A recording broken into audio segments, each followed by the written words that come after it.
여러분, 정치 뉴스나 댓글을 보고 있으면 참 재밌을 때가 있어요. 어떨 때냐? 똑같은 사건이 벌어졌는데 보는 관점이 정반대입니다. 완전히 달라요. 같은 기사를 본 게 맞나 싶을 정도로 생각이 다를 때가 많습니다. 정치 이야기를 하려는 건 아니고 이게 꼭 정치에만 적용되는 이야기일까요? 아닙니다. 어떤 분야에서든 관점 차이가 정반대의 생각을 가져오고 정반대의 행동을 가져옵니다. 그런데 행동이 달라지다 보니 당연히 결과도 달라지겠죠. 그렇다면 부자와 가난한 사람은 어떨까요? 똑같은 상황에서도 부자 혹은 부자가 될 사람, 가난한 사람 혹은 가난할 사람은 반응이 다릅니다. 어떤 반응이 다르다는 걸까요? 똑같은 상황에서도 부자와 가난한 사람이 어떻게 반응하는지 그 차이를 이야기해 보도록 하겠습니다.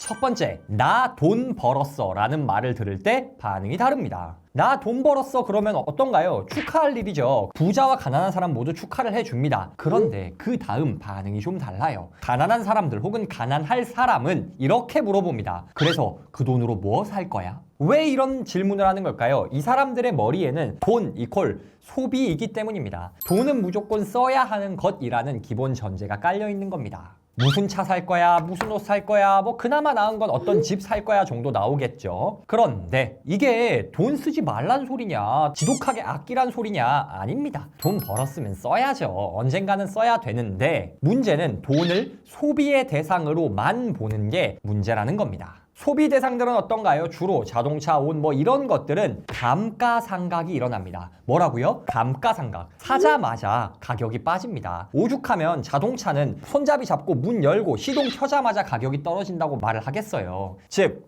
아무리 돈을 많이 벌어도 내가 그걸 소비해버리면, 소비재에다가 돈을 쓰면 결국 내가 투자한 돈의 가치가 점점 떨어진다는 겁니다. 그런데 기껏 열심히 벌어놓고 가치가 떨어지는 곳에다 돈을 보내놓으니까, 혹은 그냥 사자마자 이 돈은 다 날아가 버리는데 돈을 보내니 부자가 될 수 있을까요? 아닙니다. 뭐 사업을 잘 키워서 엑시트한 정도가 아니고서는 돈 벌었다라고 했을 때 인생을 바꿀 만한, 그냥 인생 끝날 정도의 큰 돈을 번 경우는 별로 없을 겁니다. 그럼 어떻게 해야 해요? 그걸 더 벌고 불리고 해야 되는데 그냥 다 가치가 떨어질 곳에 소비를 해버리니까 다시 가난해지는 겁니다. 그렇다면 나 돈 벌었어 라고 할 때 부자들은 어떻게 반응할까요? 부자들은 이렇게 반응합니다. 우와, 축하해. 그 돈 어떻게 불릴 거야? 혹은 그 돈 어떻게 굴릴 거야? 라고 물어봅니다. 이건 어떤 관점이냐? 돈을 소비의 수단이 아니라 투자의 수단으로 바라보는 거죠. 야, 개소리 하지 마. 부자들도 쓸 거 다 쓰던데. 네, 소비도 하는데 투자라는 개념도 가지고 있다는 겁니다. 그래서 부자들은 돈을 벌면 어떻게 하나요? 투자 자산을 구매합니다. 주식을 사거나 채권을 사거나 부동산을 사거나 뭐 이것저것, 아무튼 투자를 하곤 하죠. 이런 자산들은 어떤 특징이 있냐? 점점 가격이 올라갑니다. 혹은 이자라도 많이 줍니다. 이런 자산을 쌓아야 부의 복리 효과가 일어나서 진짜 부자가 될 수 있는 겁니다. 부자 아빠의 투자 가이드라는 로버트 기요사키의 책이 있습니다. 이 책에서는 우리를 부자로 만들어주는 지출이 있고 가난하게 만들어주는 지출이 있다고 말합니다. 여러분이 돈을 벌었어요. 그러면 그 돈 주머니에 가만히 넣어 놓으실 거예요? 아닙니다. 어딘가엔 보낼 거예요. 소비를 하든 투자를 하든 뭐가 됐던. 그런데 가난한 사람들은 사라져버릴 것, 소비재에 돈을 보내지만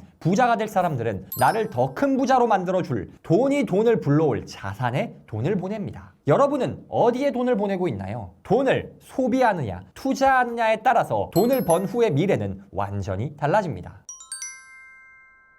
부자와 가난한 사람의 반응 차이 두 번째, 나 대기업 취업했어. 누군가 대기업 취업했다고 말을 합니다. 그러면 가난한 사람도 부자도 겉보기에는 와, 축하해 라고 할 겁니다. 그런데 그 안에 담긴 속내는 조금 다릅니다. 가난한 사람들 혹은 가난할 사람들은 어떤 반응을 보일까요? 부러워합니다. 왜? 대기업, 월급, 연봉 이런 거 계산해보고 우와, 나는 얼마를 버는데 쟤는 얼마를 버네? 내가 나이는 더 많은데 내 몇 배야? 와, 부럽다. 이 정도 수준에서 끝나버리는 겁니다. 그런데 대기업 들어가서 연봉을 많이 받는다 해도 그것만으로 경제적 자유를 누리는 부자가 될 수 있나요? 없습니다. 거의 불가능하다고 봐도 됩니다. 기업은 절대 직원이 경제적 자유를 누리고 회사를 떠나도 될 만큼의 돈을 주지 않아요. 왜? 그러면 회사 나갈 테니까. 연봉이 1억이라고 해도 1억 하나도 안 쓰고 다 모아도 10년 일해야 10억입니다. 근데 회사에서 연봉 1억 받는 사람들 얼마나 돼요? 거의 없지 않습니까? 즉, 실제로는 대기업에서 높은 연봉을 받아도 이게 인생을 바꿀 만큼 드라마틱한 액수가 아니에요. 그런데 가난한 사람들은 일단 눈에 보이는 숫자가 좀 더 크니까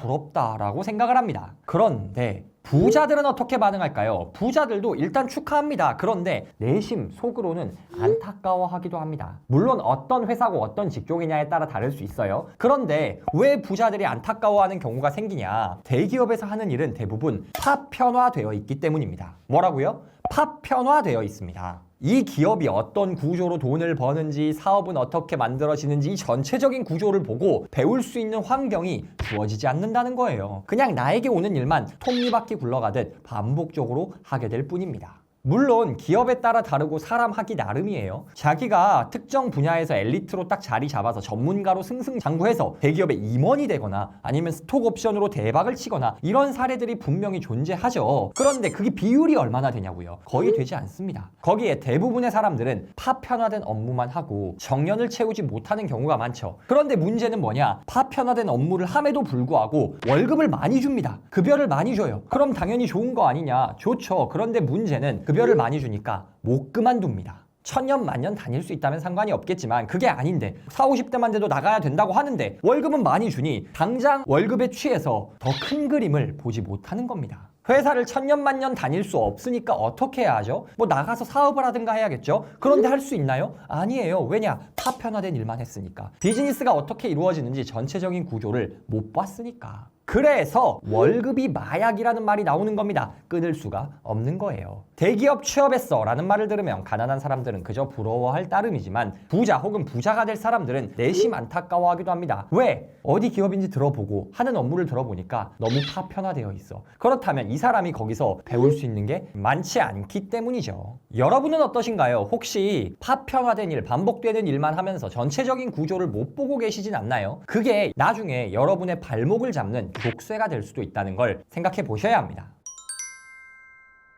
부자와 가난한 사람의 마지막 반응 차이, 불공평해입니다. 인생이 잘 안 풀리는 사람들, 가난한 사람들은 누군가 어떤 불공평함을 겪었을 때 불공평해라고 투덜대면 같이 분개합니다. 같이 화를 내줘요. 야, 그거 너무한 거 아니야? 우리 같이 싸울까? 라면서 화를 냅니다. 왜 그러는 걸까요? 세상이 공평해야 한다고 생각하기 때문입니다. 가령 이런 거죠. 같은 시간 공부했는데 왜 쟤만 성적이 많이 오르지? 똑같은 직급에서 시작했는데 왜 저 사람만 빨리 승진하지? 일은 내가 다 했는데 왜 사장만 돈을 벌지? 이러면서 겉으로 보이는 노력의 크기에 따라서 공평함을 요구하고 합니다. 그런데 부자나 부자가 될 사람은 누군가 불공평해라는 말을 할 때 내심 속으로 세상은 원래 불공평한 거야 라고 생각하는 경우가 많습니다. 왜 그러는 걸까요? 그게 우리가 사는 자본주의의 규칙이기 때문입니다. 좋든 싫든 장점 단점이 뭐가 있건 간에 저희는 자본주의 사회를 살고 있습니다. 이걸 저희가 뒤집어 엎을 수 없잖아요. 그런데 자본주의 사회의 룰이 기본적으로 불공평합니다. 가진 자가 복리 효과로 인해 더 부자가 될 수 있는 사회예요. 그게 기본 규칙입니다. 그런데 거기에 분개하면서 이 규칙 자체를 바꾸려고 하면 이걸 바꿀 수 있을까요? 쉽지 않을 겁니다.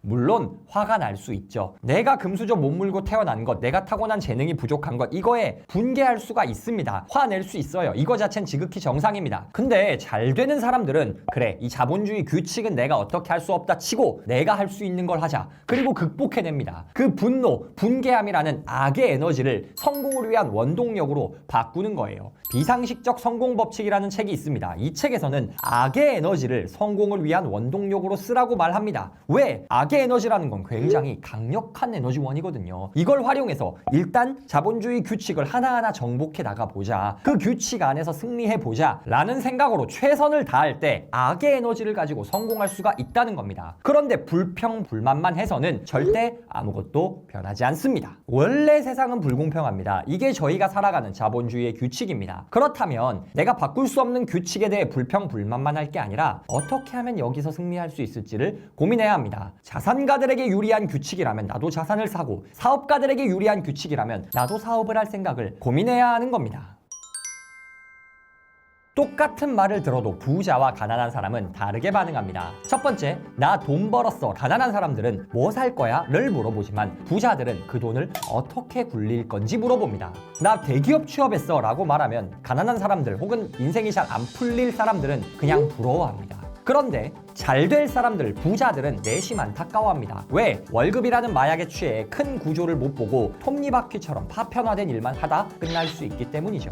불공평해라는 말을 들었을 때 가난한 사람들, 인생이 잘 안 풀릴 사람들은 함께 분개하지만 성공한 사람들, 인생이 잘 풀릴 사람들은 세상은 원래 불공평해. 화가 나지만 내가 어쩔 수 없는 건 받아들이고 할 수 있는 일을 하자라고 반응합니다. 여러분은 어떠신가요? 여러분은 부자의 생각을 갖고 계신가요? 가난한 자의 생각을 갖고 계신가요?